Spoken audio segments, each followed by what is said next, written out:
college students, I don't know if they're so brainwashed, but whatever it is working, and it is so frightening that the next generation of Americans hate America. My name is Emily Austin, and this is my story. I was born in Brooklyn and then raised in Long Island. I was a very competitive tennis player. I was actually ranked 13, the entire East Coast at 15 years old. Florida has a way stronger competition in tennis than New York. So at some point I was really, really good in New York. My parents are like, let's up the game. So we had an apartment in Sunny Isles, now Aventura, and the Miami Heat is Miami's basketball team. And in 2012, LeBron James won a championship with the team 2 years in a row. So being in a city that celebrated basketball, it was their everything, and seeing the flags and the posters and finding t-shirts being sold on the streets, I'm like, guys, what is this? What is this sport? Nobody cares about tennis like that. And I felt like I was missing out. So when I got to college, I was like, what am I good at? What do I like?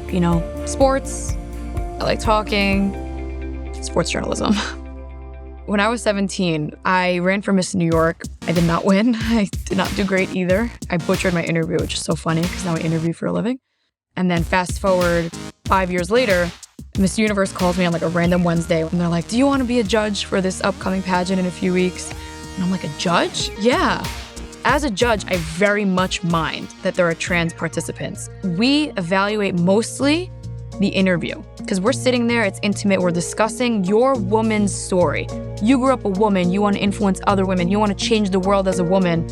And a man who became a woman can never understand that. They won't know what it's like getting your first period and being embarrassed at school and carrying a baby in your womb. You will never understand that. As much as you try to pretend that you do, you can't. And it's not personal to you. And I just think that it's an abomination. If you care about feminism and you care about uplifting women, then you would care that men are ruining women's industries now.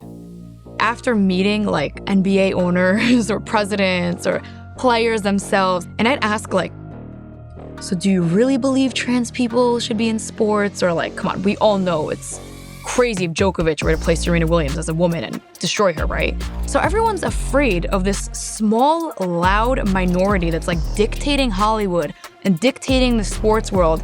Meanwhile, we're all on the same page. Canceling people who don't agree with you. You all agree with the guy you're canceling. Tone down. It's insane.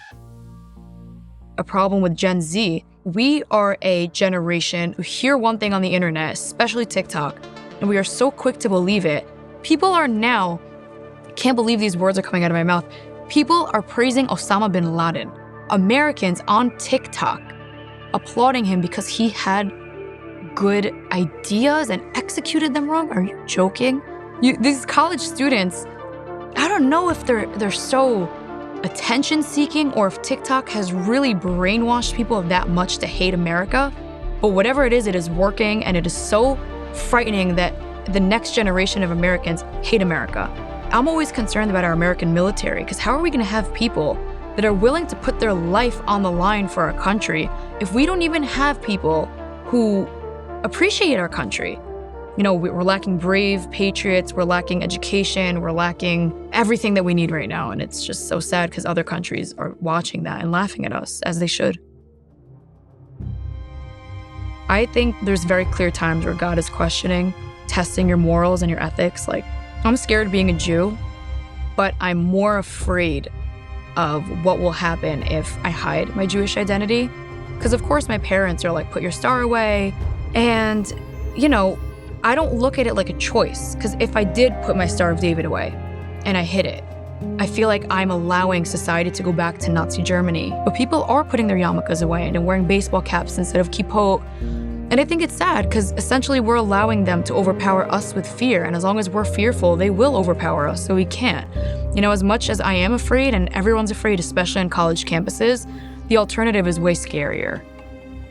For Americans who are afraid to speak up, I want you to know that your silence is compliance. And I know it's a saying everyone's throwing around now, but if you stay silent, you are going to be responsible for the destruction of our country. Because of what's happening, it is our responsibility to speak up. If we reach a point of no return, it's going to be our own fault because we were too cowardly to speak. We were too afraid. If you're not doing it for yourself, do it for your family. Do it for your future children. Do it for the goodness of the world. Don't do it for yourself. Do it because it's the right thing to do.